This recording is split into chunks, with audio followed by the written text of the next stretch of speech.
Speaking of cornucopia, this is the most complicated and longest intro that you will have to suffer through because this guy is amazing. What a pleasure to introduce this incredibly rare activist academic.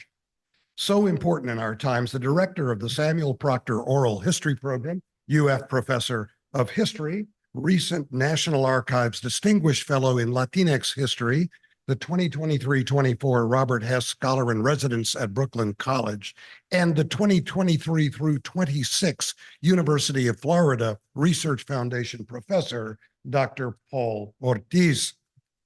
Almost 2 decades before completing his doctorate at Duke University, then Mr. Ortiz, the first of his generation to go to college, served in the United States Army 82nd Airborne Division and 7th Special Forces Group in Latin America, during which time he was awarded the U.S. Armed Forces Humanitarian Service Medal for meritorious action after the eruption of the Nevado del Ruiz volcano in Colombia in 1985.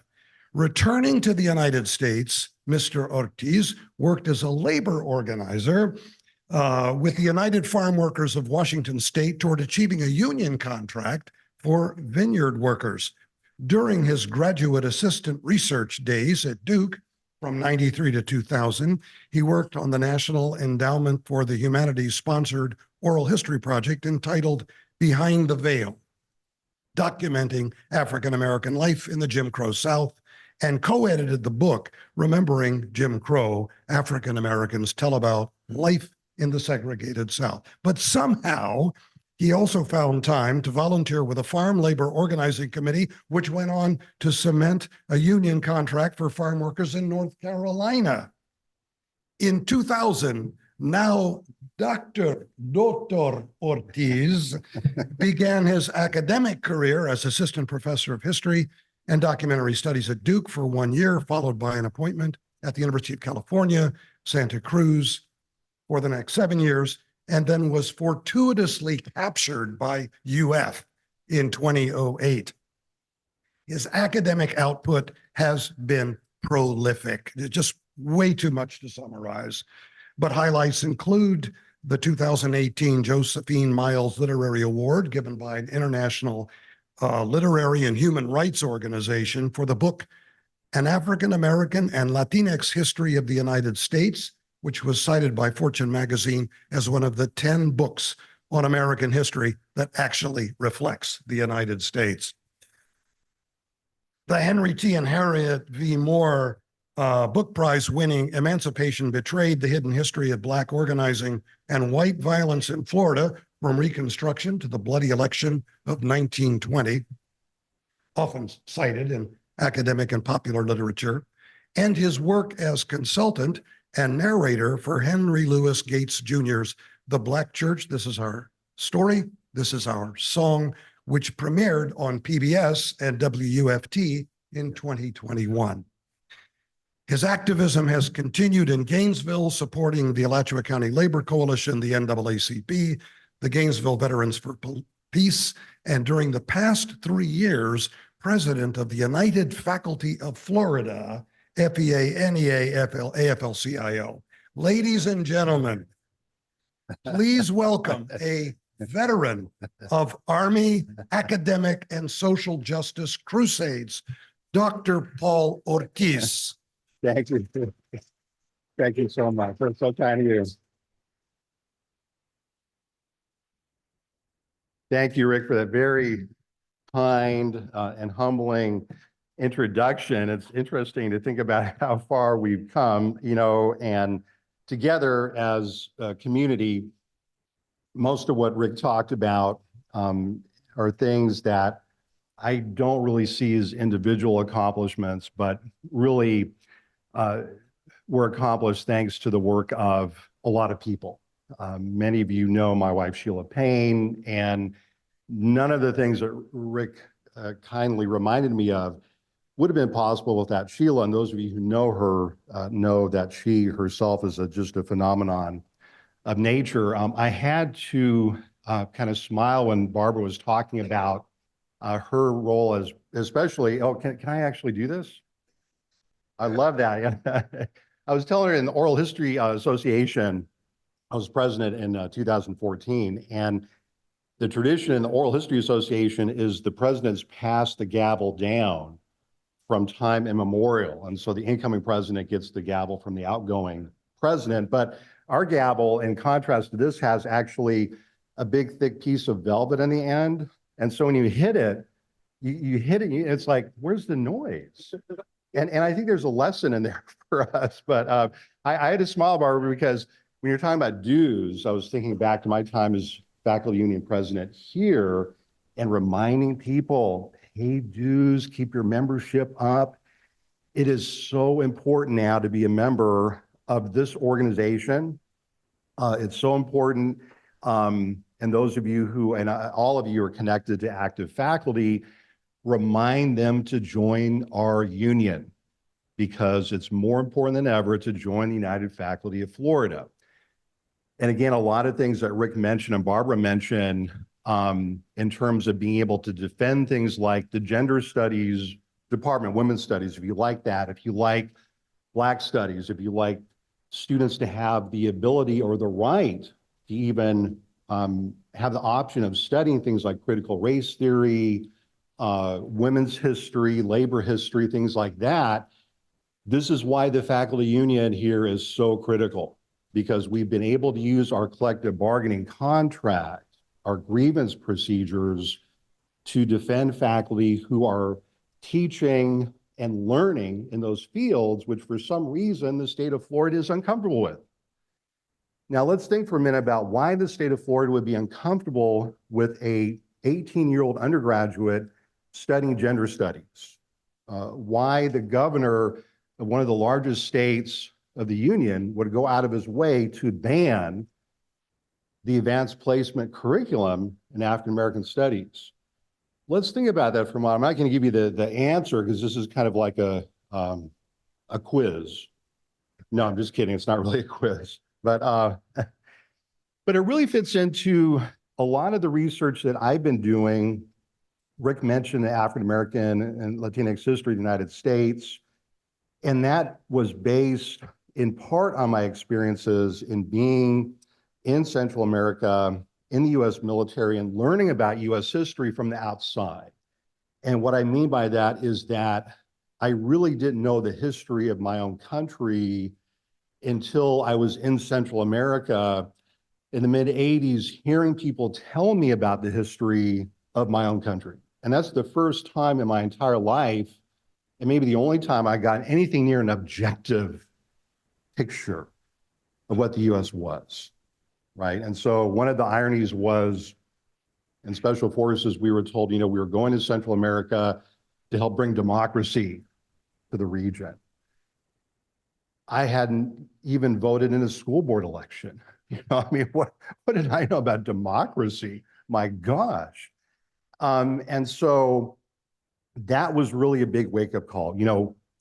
We're gonna tell you what your country, how it looks from our perspective, because you all have been coming here year after year, decade after decade, as far as we can tell, since like about the 1820s or 1830s. And so that itself was a revelation to me. And so that was really the starting point for writing an African American Latinx history of the US. What I wanted to share with you this morning, and I do have a lot of handouts. As a history teacher, you feel quite inadequate unless you have handouts, right? Those who you feel like, unless I have handouts to give, I feel like, what? I'm just not doing my job, But I do have handouts this morning. I also have a lot of material from the Samuel Proctor Oral History Program. I will be, as many of you know, Sheila and I will be leaving Gainesville University of Florida at the end of the academic year. And it's really hard to go. On the one hand, Cornell is a wonderful university. And the real reason, when I started grad school, Rick mentioned Duke University, I went to grad school out of the labor movement.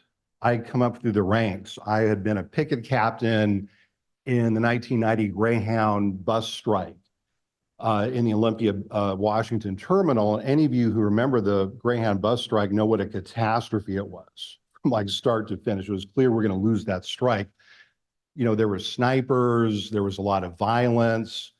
The police, for some reason, didn't like us. I don't know why, but we were always getting into some kind of trouble. And then there was this other experience of working with the United Farm Workers on the Chateau Saint Michel wine boycott. In fact, there are some people here who supported that struggle. It was an 8-year struggle. As Rick mentioned, we ended with a union contract. We were fighting US Tobacco, one of the most powerful corporations in the world. And for the first time in my life, and now I was in my mid-20s, I began to understand how like ordinary people, that's us, could actually challenge power and change things and like make things really better for like hardworking, very poor people. That contract has been in force since 1995. Predominantly Mexican-American first-generation immigrant farm workers. And they have been able to send, you know, generations of workers have been able to buy houses, like not mansions, but like houses. They've been able to send their kids to college. They've been able to do things that they would not have been able to do if they had been at the mercy of their landlords and bosses, right? And so having that experience as a union organizer was so eye-opening and inspiring for me, but I didn't really have an intellectual framework to really understand what was happening, except for, you know, we were organizing and trying to make things better.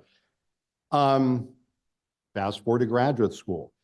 When I started at Duke in 93, labor history had been in vogue for a while.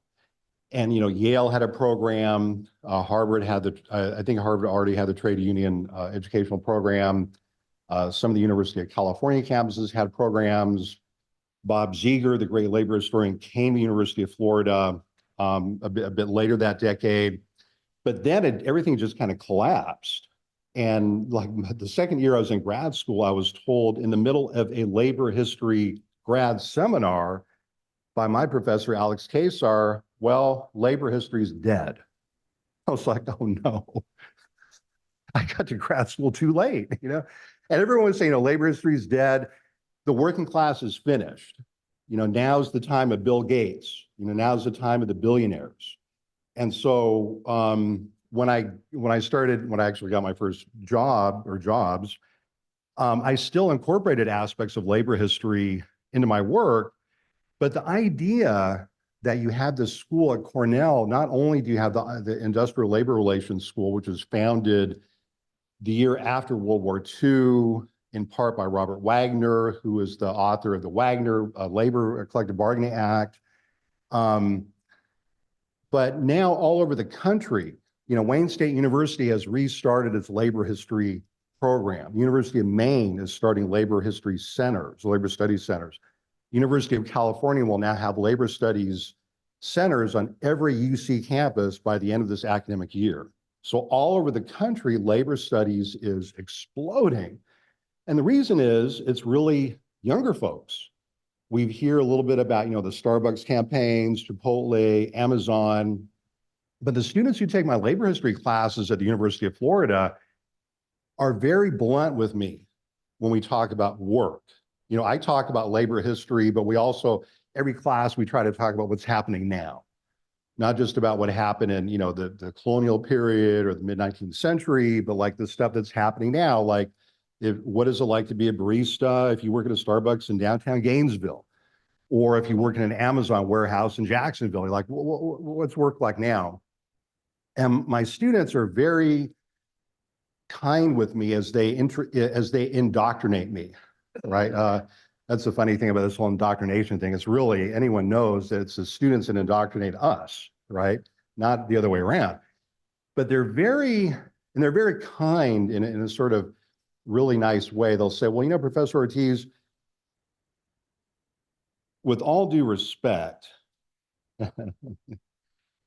our generation expects a lot more out of work than your generation did. And I say, thank God, because all we really expected was like a job. You know, growing up in a shipyard town, Work was something that you did to put food on the table, to put a roof over your house. There's about 189 metaphors that I could share with you about what work was. Work was seen as a punishment, widely. I mean, I grew up in kind of an evangelical Christian upbringing where every once in a while you hear the elders talk about, ah, dang, Adam and Eve messed up, and now I have to go to work in the morning. And that's how work was seen as, it was like a sin. It was like somehow connected to original sin. And, it's kind of humorous to think about that now, but in a way it's very poignant talking to younger folks now who don't believe that. They don't believe that work should be like a lifelong or like a lifetime sentence, somehow like to be in prison. They think that they should be able to get something out of work. The first time, and now I'm really veering away from my topic, but I apologize. I'm just kind of like reminiscing. Yeah, I blame your introduction, Rick. It got me thinking about my past. I'll share one story and then get into the meat of the presentation. So what did it mean to grow up in a town like Bremerton, Washington, and in a town and in neighborhoods, and we were called shipyard kids. Our parents worked in the Puget Sound Naval Shipyard. At the time I was a kid, it had the largest dry dock in the world. We were the home port for the USS Enterprise, the USS Nimitz, the most powerful nuclear-powered warships on the planet. At any given time, we had anywhere between 15 and 20 nuclear reactors in our town of 55,000 people. We were the home port for a lot of the Polaris and Trident class nuclear submarines. Every one of any one of those individual submarines had enough firepower to destroy an entire continent. The environment I grew up in was all military. And so everyone I knew, all the elders, men and women, had been either in World War II, Vietnam, Korea. I was born in 1964, the tail end of the Vietnam War. And it was a traumatic time. Heroin had every time we have a war, there's an enormous drug crisis. And that's something, as a historian, it's very frustrating, because when you hear people talking about, hey, let's go to war, you're like, okay, well, let me tell you the costs, what they will be. At the end of every war, you're going to have a drug crisis that was avoidable, but you decided to go to war. And so now we have a fentanyl crisis, right? And we're trying to figure out, but when I was a kid, it was heroin. And at the end of Afghanistan and Iraq, it was another kind of crisis. That's another topic altogether. But it wasn't until I got back from Central America in that kind of very grim environment where you could be walking down the street and an adult would just like self-destruct, like right in front of you, like have a nervous breakdown. And suicides, because it was a military town, were rampant. And you would hear about these things. Well, my best friend's father, killed himself, or so-and-so, Mr. Jones down the street, had a terrible accident, something of that nature, just constantly. I mean, we used to think it was not unusual to have a funeral just about every week. I remember having a little suit by the door ready for me to wear for funerals. And it wasn't until my senior year in high school that I read something that allowed me to understand what had happened to the society I was growing up in, which was a society that did not work for anyone. And I read this book. It was banned. We were told it was banned. In fact, our teacher, our high school English teacher, Don Bidwell, said, "You're not going to find this book in the school library. You're not going to find this book in the downtown Bremerton Public Library. You're not going to find this book in any bookstore in Bremerton, Washington. You're going to have to go to Seattle," which was a 60-minute ferry boat ride, "to get this book." Why? Why is it banned? Well, it has sex in it. Man, I was on the first ferry boat to Seattle to get that book. I think I had it read before I got home. And that book explained so much to me, and it really set me on the path of becoming a humanities scholar. That book was Kurt Vonnegut's Slaughterhouse-Five. And the book explained to me why we would see our adults just like self-destruct, like right in front of us, because they had had a trauma that they carried from war, which they couldn't talk about. No one had a PTSD diagnosis back then, right? And then when I got back from my own military service in Central America, I was in a history classroom, not unlike too much unlike this class right here. And I think it was, I was taking like ancient Greek history. And the professor, Phil Schaefer, I'm still in contact with, he taught 50 years at Olympic Community College, 6 courses per term for 50 years. And he walks in the classroom with this enormous, I mean, even more things that I have there, stacks of books, right? Greek, Latin, et cetera, et cetera. And the thing that amazes me about him, number one, is he's smiling. He's happy. He's just really gregarious. And you could tell he's having a good time. There's a little frustration because, you know, not everyone in the class shares his love of ancient Greek history, right? But he was just having such a wonderful time. And it was the first time in my life that it occurred to me, wow, you can get joy out of work. Work could be fun. It was astonishing. It was one of the great epiphanies of my entire life. And I went to Mr. Schaefer's first office hours, and he's like, what can I do for you, young man? And I'm like, sir, I want to have your job. But the first thing I have to ask you is like, does it actually pay the bills? So it was just incredible. So it's just been a wonderful experience to be in this academic, intellectual environment with friends. I mean, I feel that all of you, like, we're all friends. We're in an organization or organizations. We're there for each other. We support each other. We live in challenging times. I'm not going to lie about that, but we'll be okay as long as we continue to be there for each other. And that's the lesson I've learned in my life in the labor movement and the United Faculty of Florida. And so I'll just make that pitch one more time. Promise it'll be the last time, maybe not, but encourage your active faculty member colleagues to join the union. It's very, very important. And by the way, Ron DeSantis doesn't want you to join the union if you need an incentive, okay? So I played some songs in the beginning as you're walking in. You may not have heard them, but I'll just riff a little bit on these. I want us to get into the mindset of thinking about the Great Depression. And we get the Bluetooth started here. Many of us are familiar, maybe you heard our great grandparents talk about Rudy Valley or Bing Crosby. In 1932, Brother Can You Spare a Dime came out of a musical review, and Buddy Holly, of course, now this worked perfectly before, and now it's not. Oh, I know, I got to turn it on. Very good. So we have to kind of think ourselves back into the Great Depression. And Brother Can You Spare a Dime is an iconic song out of the Depression. When the Great Depression first started, it was quite a shock to people. And so people tried to think about what was happening.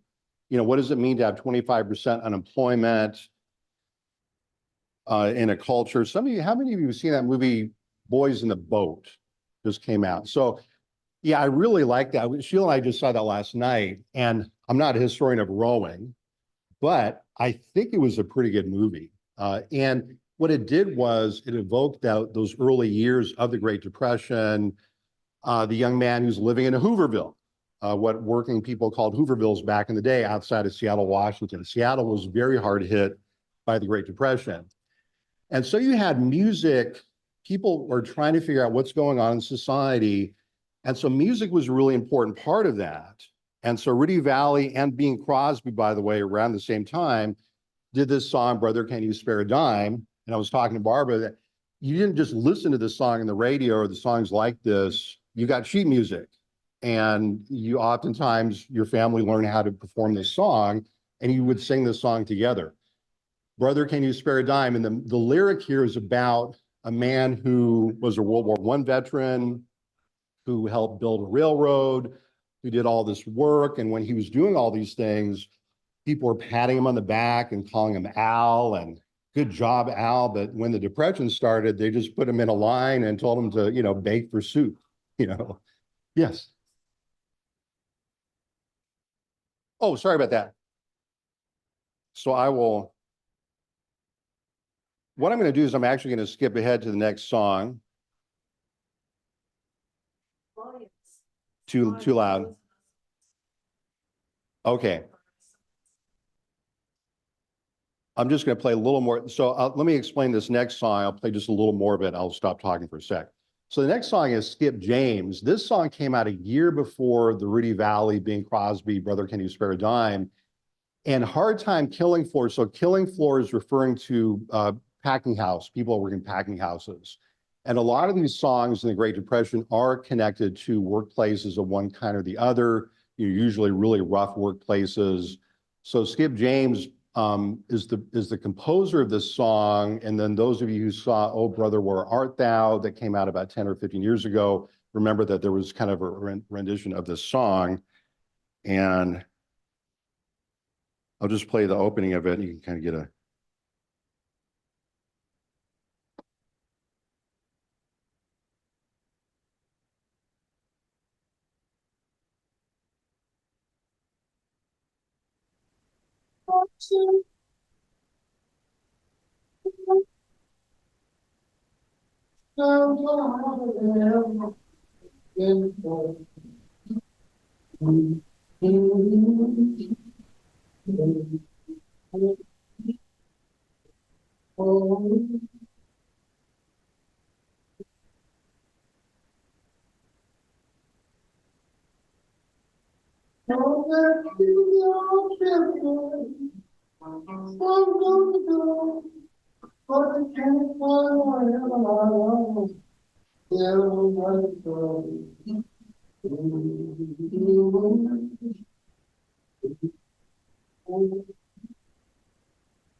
These hard times, babe, let's us slow down.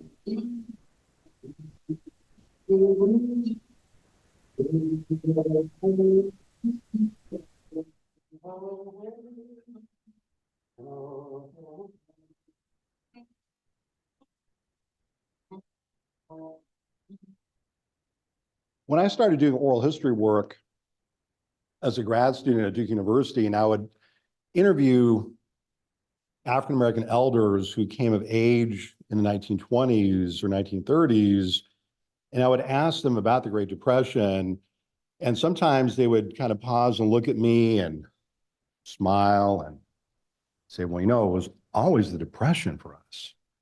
It's just the only thing that changed was that the white folks started feeling it.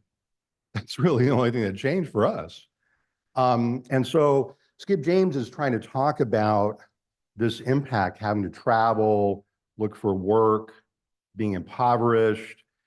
But if you think about American working class history, and today I'm really sampling from my forthcoming book, Social Movement History of the United States, for working class people, times had always been hard. And one of the sources I take a look at is what was known as the Pittsburgh Survey, which was a pioneering sociological series of books pamphlets, periodicals, congressional testimonies on working class life in the US at around the turn of the century. And there are literally, tens of thousands of photographs that were taken of these industrial towns like Braddock, Homestead, Pittsburgh. And when I show these to my classes, the cumulative impact is really quite amazing. I mean, I've seen these now. I've been working with these images for 3 decades, but my students are just blown away because the poverty that was quote unquote uncovered by the sociologists at the University of Pittsburgh, the social workers, the other scholars, many of them women, is quite astonishing for my students to see because they don't associate poverty with white people. And they're like, wow, all the poor people here are white and they're really poor. I mean, these are just a few images.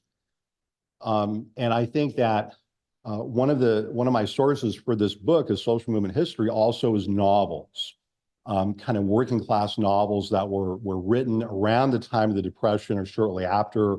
One of my favorites is Thomas Bell's Out of This Furnace. He talks about 3 generations of a Slovakian working class family that helped build the steel and iron industries and mining in Western Pennsylvania. He was very proud of his family's history, but grew up with a lot of racial and epithets, was very ashamed up to a certain point because in the schools, no one talked about the roles that Hungarian or Polish or Jewish or Lithuanian workers played in the making of the United States, industries, right? And so he wrote Out of This Furnace, published it in 1941, in part as an effort, as kind of a vindication, as he said, of my people. But the thing he wanted his readers to understand was that my grandparents and my parents didn't live the American dream. They lived the American nightmare. And it's the first 2 generations in the story. There's a lot of tragedy that happens to his family. And these are pulled from his own family stories. And some of them are so astonishing and heartbreaking that my students will actually break down and cry in class. How often do you see a UF undergraduate cry in class? That's how poignant these stories are, of people who go into a mill and are crippled at the age of 21 and cannot work for the rest of their lives because they're blind in both eyes, or they lost an arm and a leg in a furnace explosion, or their body's been crushed by a boom crane of some kind. But it's the testimonies of the women in many of these studies that to me are really the most riveting. And Tom Bell, I think, nails this. He's here drawing from a character who actually was his grandmother, and he creates a fictional name for her. And there's a dialogue between women in this part of the story where someone asks his grandmother, well, what's been your American experience? She's been in America for about 30 years, and she says, this is my American experience. It's been hell, really. And the thing about Out of This Furnace, which was so amazing, was Thomas Bell follows his family to the 3rd generation. And now the 3rd generation of Hungarian, Lithuanian, Slovakian, Jewish, African-American, Mexican-American immigrants are immigrants no more. And now they're union organizers, and now they are fed up and they're not putting up with it anymore. And the question I have in this book, in this chapter that I'm talking about, really the New Deal chapter, and now we can start using our handouts, you'll see this 10-point program for progress. And the question is, how do we get from the kind of poverty and immiseration which is prevalent in the literature and poetry? If you think about works, you think about the Muckrakers, for example, Lincoln Stevens, Upton Sinclair, Ida Tarbell, but even fast forward to John Steinbeck, Richard Wright. Those writers are writing about working class people, African Americans, Mexican Americans, Anglo Americans. And are these uplifting stories? No, they are not.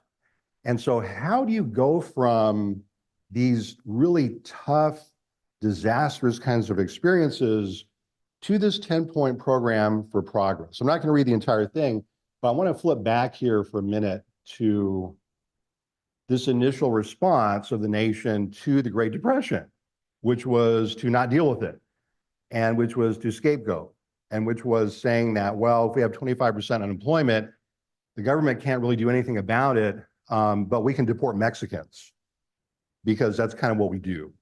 We blame Mexican people for our problems. And so the US deported hundreds of thousands of Mexican people in the early 1930s, many of them US citizens, because they blamed Mexicans for lowering the wage scales. Now, at some point, the US working class writ large breaks out of this philosophical, economic, and political straitjacket. They break out of the scapegoating. They break out of the continual blame game. Blame someone else, usually a large ethnic and racial group, for our problems. And they create something like this 10-point program for progress. This is a double-sided handout. This is research I've done at the University of Pittsburgh. And I've looked through this wonderful union newspaper that was published by United Electrical Workers. And they had different editions all the way from like the Saginaw Valley, Schenectady, I can never pronounce that, by the way. Schenectady? Okay, I almost got it. To Minnesota. And every region, the newsletter, which was titled People's Press, is explaining this incredible grassroots activity that workers are engaging in, okay? What I love about Boys in the Boat, the George Clooney produced movie about the Washington rowing team, is it starts with this kind of desperation that this young man is dealing with. And if he can only make the rowing team, the University of Washington, he can kind of get out of poverty, okay? But the movie makes it clear that there's like only a few people that can take that route out of poverty. How many people can make the University of Washington rowing team in 1936? I mean, that's a great team. They beat Cal. That's a great sequence. I love that sequence, by the way. They also beat Cornell. Anyway, that route out of poverty is only open to a very few people. Like tomorrow night, I'm giving a lecture on the Poor People's Campaign at Aquin Jones. I invite you to check it out. Aquin Jones Museum in near downtown Gainesville, has a wonderful traveling exhibit on Dr. King's 1968 Poor People's Campaign. And that's also a part of this book I'm working on, A Social Movement History, in a later chapter, is this idea that if you're talking about poverty, you got to talk about getting a lot of people out of poverty. That's what Dr. King was interested in 1968, was not lifting people one at a time out of poverty, like say Boys in the Boat scenario, but thousands or tens of thousands or hundreds of thousands of people out of poverty at the same time. Otherwise, you're going to have the same problem generation after generation after generation. So the 10-point program for progress was created in 1938. And this chapter that I'm working on the 1930s is talking about how do working class people go from desperation and impoverishment and being scapegoated and being divided and conquered to pushing their politicians to creating a 10-point program for progress that we still haven't caught up with at all.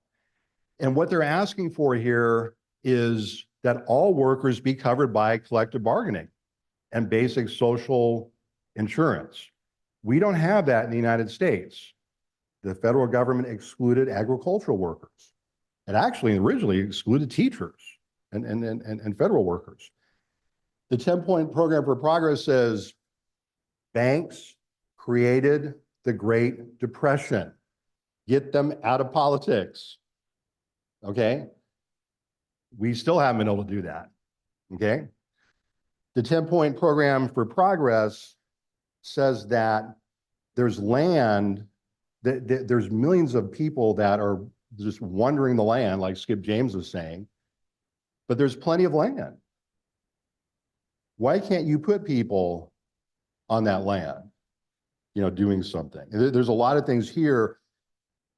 But again, now flip the page for a sec, because I'm getting now to what is changing that's allowing people to have these great visions. And the thing that's changing is self-activity. Like when we first started getting attacked on academic freedom at UF, and you remember when our three colleagues in political science were told that they couldn't give testimony in the voting rights case. What happened immediately was that a lot of faculty and a lot of us here stepped up to say we supported them. And that's an example of self-activity. It's like reaching out to someone. That's a kind of an organizer that's saying, I stand with you, I support you. I mean, I'm not in your situation right now, but you're doing the right thing and UF is not doing the right thing. And we've got to get UF on the right side of things, right? And so a lot of us here made phone calls, talked to people, gave pats on the back to Sharon Austin, to Dan Smith and Mike, about what in other words, they were not wrong, despite the efforts to say that they were wrong. That's an example of self-activity, okay? That doesn't come from the state. The state isn't telling you this is right or this is wrong. It's workers' self-activity. That's what I'm trying to get at in this chapter. And the first stage of self-activity in the Great Depression, where ordinary people are saying, if the federal government's not going to do anything, we're just going to get out and try to do something ourselves. And marching was a big activity. Unemployed councils were a big activity. Another handout to share with you, and in the front it says, power strikers give back plants, pay cuts barred. On the flip side is an example of one unemployed council, and these were just organizations. Sometimes they were led by Communist Party activists, sometimes, most of the times not. But the self-activity that unemployed movements would engage in locally would be things like stopping a neighbor from being evicted. That was like a really important activity, because those of you who have read or seen the movie Grapes of Wrath, you remember the opening scene. It's iconic in American literary and film history of it's not the very opening scene, but the early scene where the tractor driver comes on the Joad family land and starts, destroying the land and tearing up the fence and everything. And Pa Joad comes out with his rifle, and the tractor driver's like, it's not me, it's the bank. Well, I'm going to go to the bank. Well, it's not that bank, it's the regional one. Well, I'm going to go to that one. It's not the regional one, it's the New York people. So again, the theme is helplessness. The Joad family packs up and they just go on the road and they end up in California.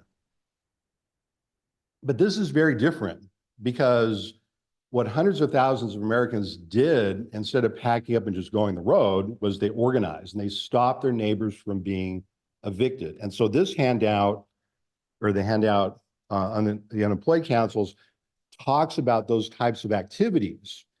And in addition to stopping neighbors from being evicted, these local committees would do things like they would demand that counties or municipalities develop relief programs.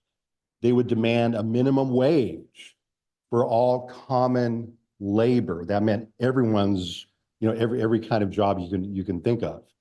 And again, most importantly, things like school children to be provided when needed with adequate food by the school board. Okay, so this is in 1931. This is before there's a concept of free school lunch, because the understanding among parents is kids can't learn if they're hungry or starving, okay?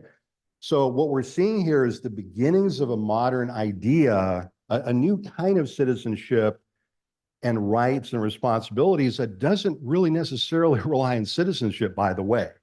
That's another aspect of this book, is that during this time period, these types of movements expand the idea of who should have access to rights and responsibilities in a state. Because many of the people in these activities, they're not citizens. They may never even want to be US citizens. They may be planning to go back to Mexico or back to Italy or back to Poland or wherever it is that they come from. But they demand rights in a collective sense. Okay, a union, like the United Faculty of Florida, the way we do membership is, when I sign you up to be a member of the union, I don't ask for your citizenship. I don't care what your citizenship is. It doesn't matter. And it would be against labor law for me to even ask that. That's how unions develop very differently. And so it's some of the things I'm really trying to get at in this book.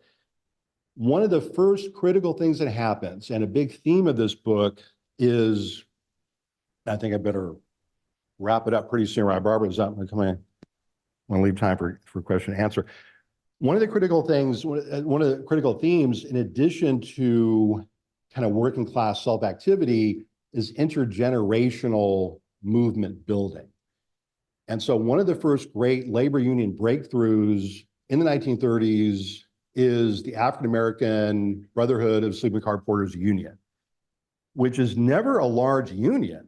It's never more than maybe 10,000 members at the most. But it's a pivotal union in the sense that A. Philip Randolph, who's pictured there in the middle of the front row, is able to use the leverage of the union to threaten Franklin Roosevelt during World War II with the March on Washington. If you don't make defense jobs equal, if you don't open up defense industry jobs to people of color. And then Randolph uses the leverage, and some of you, maybe there's a new movie about Bayard Rustin that's just coming out, organizes the March on Washington that most of us know, but there's actually 3 marches on Washington, but the one we mainly know about was this one with Dr. Martin Luther King Jr., but was organized from that generation of A. Philip Randolph, African-American, predominantly socialist union organizers. Those are the people that get thousands of people onto buses from all over the country to go to Washington, D.C. to hear Dr. King give the I Have a Dream speech. Many of them are from District 65, a large African-American led, again, socialist labor union in New York. But the foundation of it is the Porters Union during the Great Depression.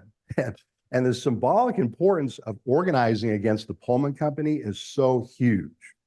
Because in the book, I talk about the Pullman boycott of 1894. I talk about the Pullman family and the role it played in repression of generations of workers, and the breakthrough that A. Philip Randolph and the Porters had in the 30s was really, it created a new level of self-confidence among the working class that it could make demands. Now, at the same time, there's these things that I guess CNN, if it was around back then, would have called riots. But actually, if you look at them, they're very well organized activities, kind of like Black Lives Matter movement today. If you talk to organizers, they will tell you how meticulously they organize their events, marches, things like that. From a distance, these things look different, but when you actually dial in, and we have oral histories with people who are veterans of these struggles. They've all passed away by now, but they essentially were big national, or they started as local, regional strikes. And one of the most important things is that they don't always win like a union contract, but they're able to stand up against the police, the National Guard, and the militia. The US has, and I unfold this history throughout the book, Social Movement History, has one of the most violent labor histories of any country on the planet. I mean, almost any time there's a big strike, there's going to be murders, there's going to be killings, there may even be massacres. We're notorious, by the way, internationally for having, the Baldwin Felts, the Pinkertons, Ford had the Ford Service Army, to fight unions. And if you know anything about Henry Ford and his fascist and anti-Semitic leanings, you know that his anti-union army was full of just really thugs, people. I mean, I hate to use the term, but it was. The importance of Toledo in 34, of San Francisco, of Minneapolis, the Teamsters strike, is that even though many workers are shot down as per usual, the lines hold. and people don't just, they don't give up. And sometimes governors and mayors don't call out more troops. Sometimes governors and mayors, like the governor of Michigan, is like, well, shoot, the workers have occupied entire auto plants. And the Chamber of Commerce wants me to send in armored cars and tanks, but you know, it's one thing to kill workers, but it's another thing to like destroy property. My God, you know. And so things are changing here a little bit. And because of the size of the protests, and because sometimes these are interracial, sometimes they're interethnic, I'm not trying to say that workers somehow got out of their, you know, became completely anti-racist, or that they became, you know, everyone was equal kind of thing, but people are working towards those ideas. And the evidence in part is the size of these demonstrations. They're just enormous. It would be like the whole city of Gainesville came out and protested against the GRU takeover. Can you imagine that? I mean, that would be something, right? The sit-down strike in Flint is pivotal. And when it's successful, it creates a whole way, it creates so many sit-down occupation strikes that the federal government has to pass a law against occupation strikes. And that's the straitjacket that the labor movement has always been in this country. You know, I found that out as a younger organizer with the farm worker movement, that we were facing a set of laws very much designed to keep farm workers completely disempowered. I talk in an early chapter, by the way, chapter 1, I always tell my grad students, if you want to write something and get people to read it, it's got to be provocative. You got to get people to sit up straight in their chairs, right? So the title of my first chapter is Why the Founding Fathers Hated Democracy, the Politics of the Many and the Few.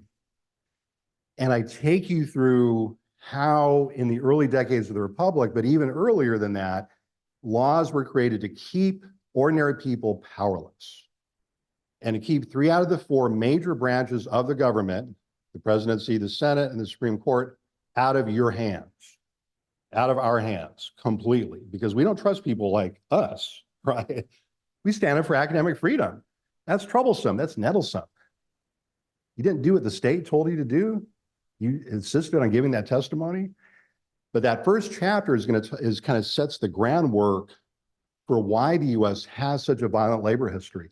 The metaphor that Louis Adamic, the great writer who wrote about the sit-down strikes, who is one of the kind of the key communicators of what becomes Yugoslavian identity in the U.S., the metaphor he chooses for U.S. labor history up to the Great Depression is dynamite. And it comes from a very famous quote from Lucy Gonzalez Parsons, a great African-American anarchist in Chicago, when she's asked about poverty. Why are so many working people in Chicago poor? Why every time she goes to New York tenements in the 1880s and Lower East Side, there's so many poor people? And there's a strike that happens in the Lower East Side, and some Jewish workers are shot down and by the police. And she says, it looks like we just need to learn how to use dynamite, because that's the only way. We don't have collective bargaining. There's no law that supports our ability to bargain with our employers. It looks like violence is the only tool that working people have. And so this is why this stuff that's happening in the 30s is so critical. This is creating a new nation, okay? The handout, Homestead Steelworkers Issue a Declaration of Independence, is one of my favorites. I use in my labor history classes at UF. It's a big part of our midterm exam. I give students the whole document. I tell them, if I see you on campus, I'm going to ask you for it. I'm going to ask you for the Steelworkers Declaration of Independence, and you better have it on you or else you flunk the class. I'm just kind of joking with them. But it's really critical, because what the Steelworkers Declaration of Independence does is what the so-called founding fathers didn't want to do, which was to have ordinary people in the kind of imaginary nation, a nation of rough equals, a nation where people have rights and responsibilities, and a nation where they have the right to stand up to power, to economic. Wrap it up. Okay. So yeah. So this is it. This is the last one.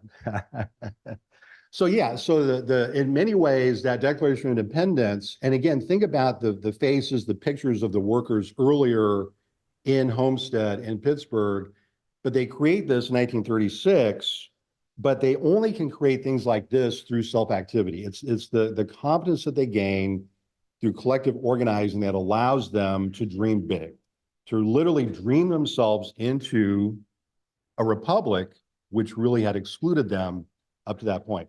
So anyway, thank you for your patience. I'll be happy to take questions. Thank you.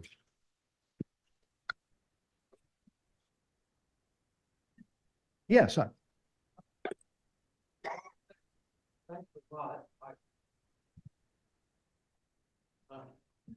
Thanks a lot for the talk.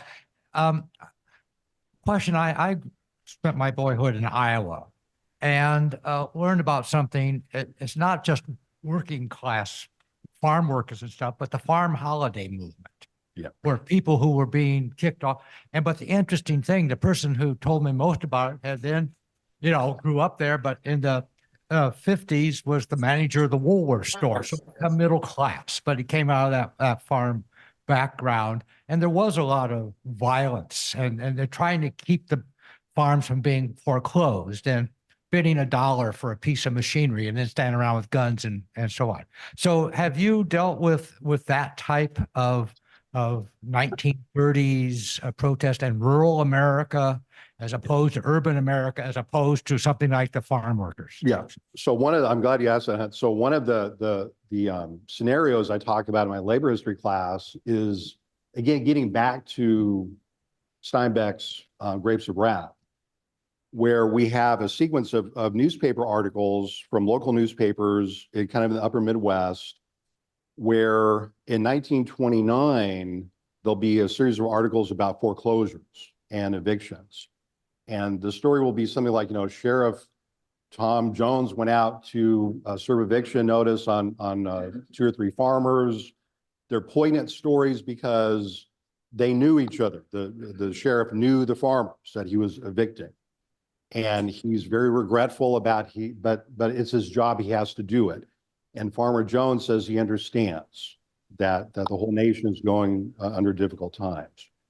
And then I pick a series of articles from about a year later, and this time Sheriff Jones will come out when he goes to serve the eviction orders. He comes out with armed deputies, and something's going on here. And then a year later, when Sheriff Jones goes out to issue these eviction orders, he's stopped in the middle of the highway by a barricade of cars.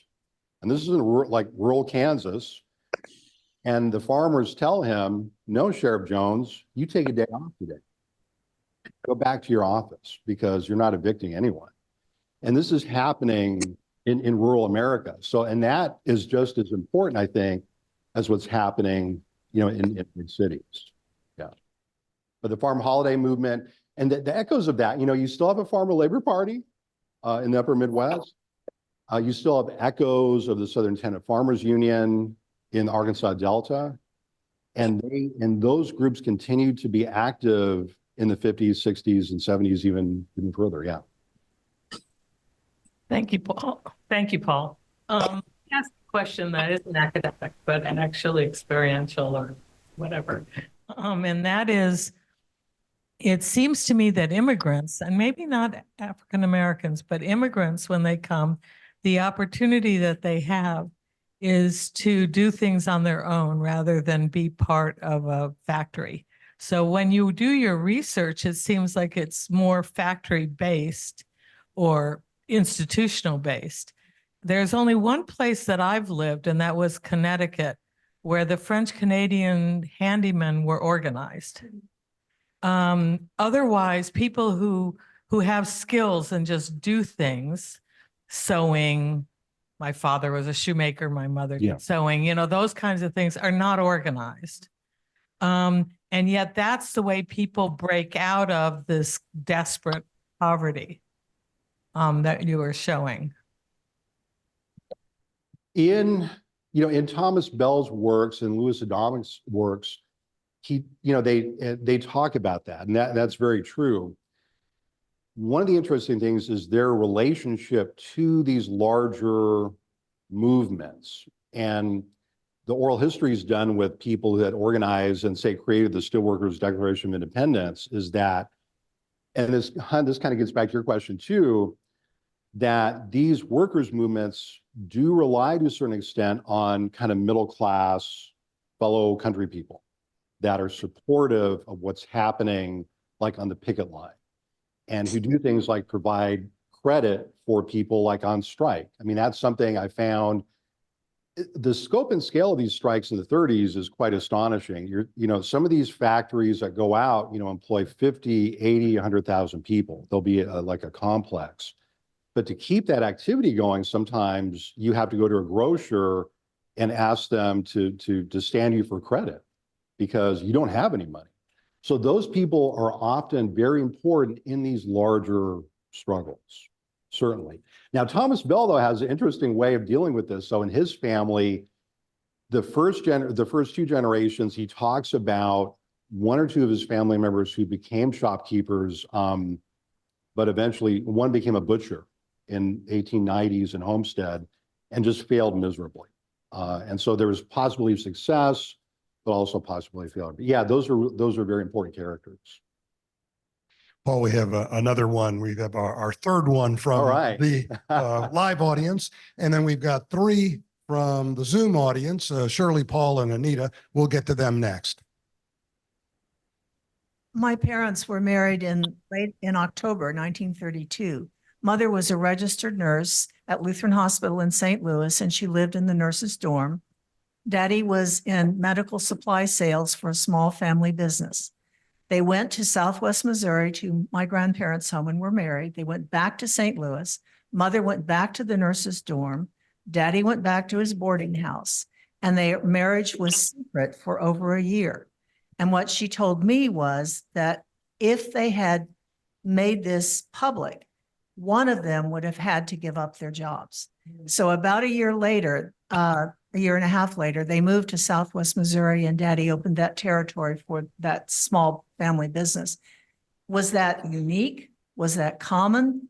I mean, I kept thinking my parents had a secret marriage for a year and a half. And Mother kept living in the dorm and the nurse's dorm and working as a registered nurse, and Daddy lived in this boarding house. Yeah. Every story is unique. It's very, every story is distinctive and important, but not unusual for the time at all. Yeah, no. Yeah, it was. Well, my parents had a secret marriage too, because, my father is Mexican-American, my wife is Anglo. So yeah, they didn't tell anyone they were married for a while. Only the people knew in Bremerton, but their families didn't know. And when their families found out, yeah. No one at the hospital, no one, where they. Yeah.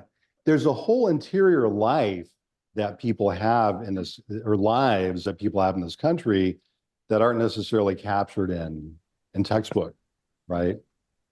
Yeah. Okay, we're going to go to Zoom now, Paul. Zoom, all right. Got the time. Okay, Shirley, and then Paul, and then Anita. Shirley. Hey, Shirley. Hello, Paul.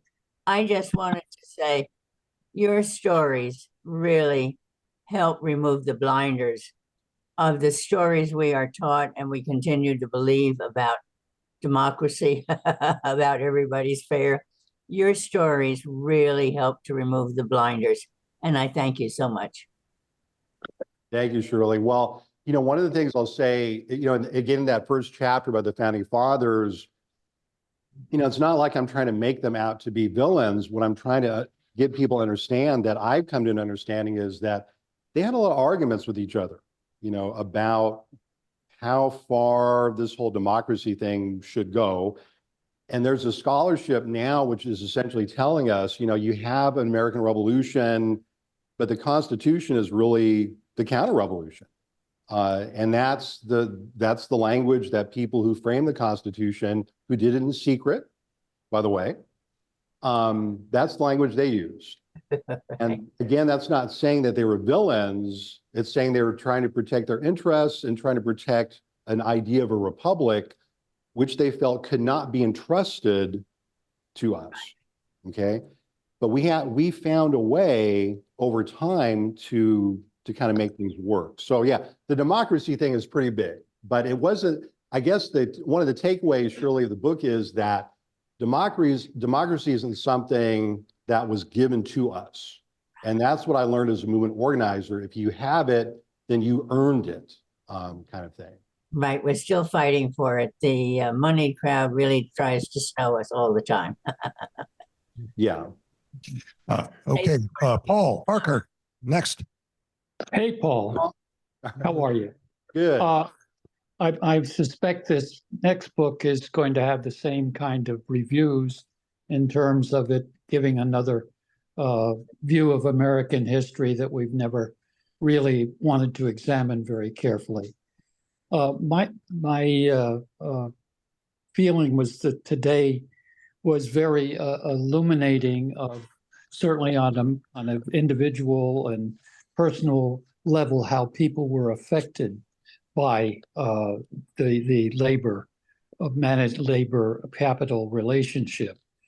And it occurred to me, and it's occurred to me before, that our founding fathers were a substantial number of them were members of the richest aristocracy in the world, the cotton, tobacco, and the agricultural aristocracy of the South.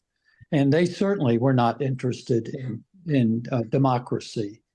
And I think that you also see that that was maintained by force. Those people were violently treated for their labor, and quite often were, or at least abused. And I think that that psychology would have a very hard time at the time of the founding fathers to talk about really revolutionary ideas and democracy when you had also brewing in France the French Revolution, the Haitian Revolution was about to begin, and other kinds of efforts by people to explore more deeply and more thoroughly and more institutionally the ideas and concepts of democracy. And it seems to me that after that, you were referencing a lot of that, the repressive actions of corporate America and other situations where labor was abused. And it seems to me that at that point, you have by the mid-19th century, the context is one of any kind of labor movement was identified as Marxist or communist, and that therefore it was un-American, and that whole context of it trying to the labor movement to get better treated and better established in this country has always fought in the context, the ideological warfare that we have had over and resistance that we've had by capital in this country to anything that gave labor any power. And I didn't know whether to the extent you are going to, your book may deal with those issues of slavery, and then later the whole opposition surrounding the rise of the robber barons and enormous wealth. But it's always been about protecting wealth. Well, Paul, those are really good observations. You passed the midterm, by the way. Oh, good. Well, I'll hang around for this final. Chapter 2 is of the book, Social Movement History of the United States, is on the Underground Railroad and Yes. movement against slavery, which is never just a national movement against slavery. It's really an America-wide movement. Yes. But again, the labor aspect, even long before Karl Marx was born, what becomes U.S. labor law, and I'll just kind of give you a brief taste of this, is based upon an older common law based upon continental and British conceptions which in themselves are based upon a obscure law called the Law of Master and Servant, which is connected to the peasant rebellion of the 1300s in Europe. And the idea is that anytime you act, certain types of association are okay, but any kind of association against your lord or later your boss is completely illegal, completely forbidden. But that's rooted in medieval European legal conceptions. And these are laws that essentially the U.S. Supreme Court, or legal discourses that the U.S. Supreme Court adopts in its early decades. So yeah, you nailed that one. And Anita Spring, great to see you, Anita. Happy New Year. Yeah, Happy New Year. I can't believe you're leaving us, but I can't think of a Yeah. better place for you to go to my alma mater where I got my PhD, Cornell. So I know you'll be safe, but freezing. It's freezing today. Yeah, well, you'll have this all the time. Um, except in about 4 weeks of summer. But we will miss you tremendously. I wanted to make a comment and ask a question. You mentioned Aquin Jones in passing, and I don't know if Floridians or many of them know this, but I think it's very important to conceptualize in the whole scenario of what happened to African Americans in the state of Florida. And that was the brilliant ones, of course, could only go to high school until the 11th grade, because if they could complete the 12th grade, they were then eligible to go to college. Well, Aquin Jones changed that. And that's a really, really big thing in the state of Florida, that people were ceilinged by not having the last year of high school, and therefore could not even apply to be in college. I wanted to ask if the women's rights movement and all the protests and people on the streets, what was the constituency in terms of African Americans who might have participated in that? And also, in terms of your own lecture, would you make some further comments about the role of women, except for, women laborers? You did show the ones who were so downtrodden, losing body parts and so forth. Were any of them involved in some of the organizational activities that you spoke about? Well, excellent questions, Dr. Spring. So the answer is yes. And in the middle chapter of the book, which is really on the Gilded Age and progressive eras, I talk a lot about women, especially women who are coming from Puerto Rico, from Mexico, in some cases, even from Europe, who bring these new ideas. They're sometimes called anarchists, but I kind of wonder about that. They didn't always call themselves anarchists, but they didn't believe in capitalism. They felt like there are different ways, to organize a society if people learn how to work cooperatively together.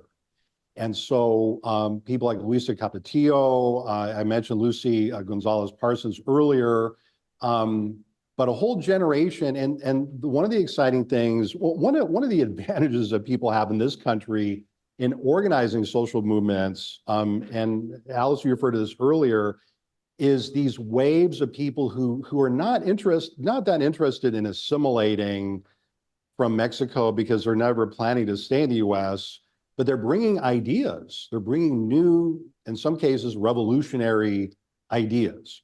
Like the new scholarship in the Mexican Revolution is telling us that especially women who leave Mexico, or maybe Mexican American women from Chicago or Seattle who go to Mexico to participate in the revolution, they are bringing back these ideas to the US about democracy, social change. Sometimes it's labor organizing. Other times it's ideas of anti-war or nonviolence, or maybe the state should provide social insurance. Maybe there should be a healthcare system here. Maybe workers should have the rights enshrined in the Constitution instead of just implicitly.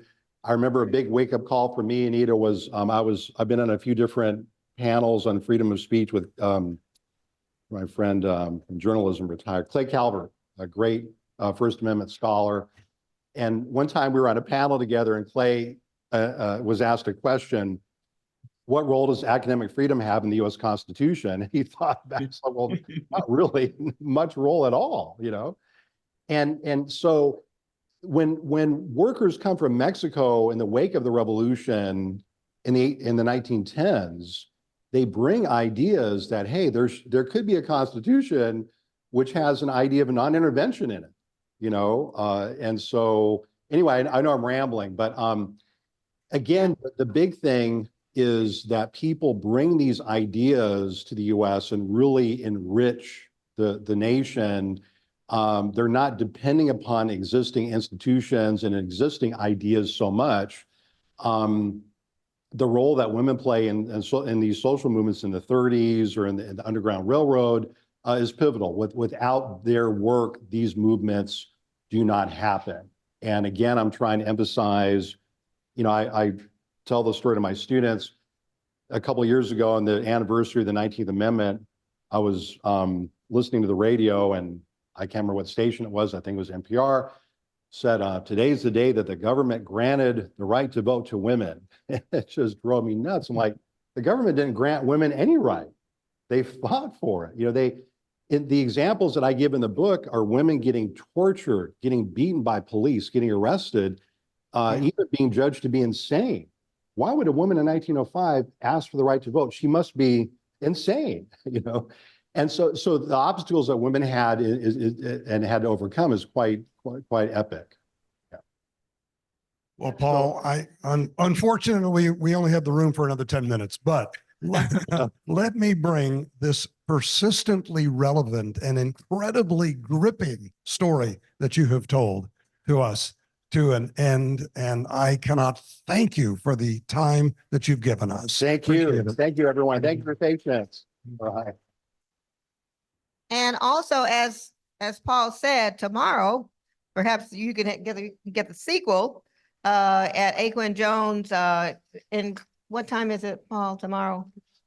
Is it at 6? 6? Okay, o'clock? I think Yeah. it's 6. Yeah. Yeah. It's a great traveling exhibit on the Poor People's Campaign. Yes, and that'll be up for a month or so. But Aquin Jones over on 7th Avenue, yeah, in 10th Street.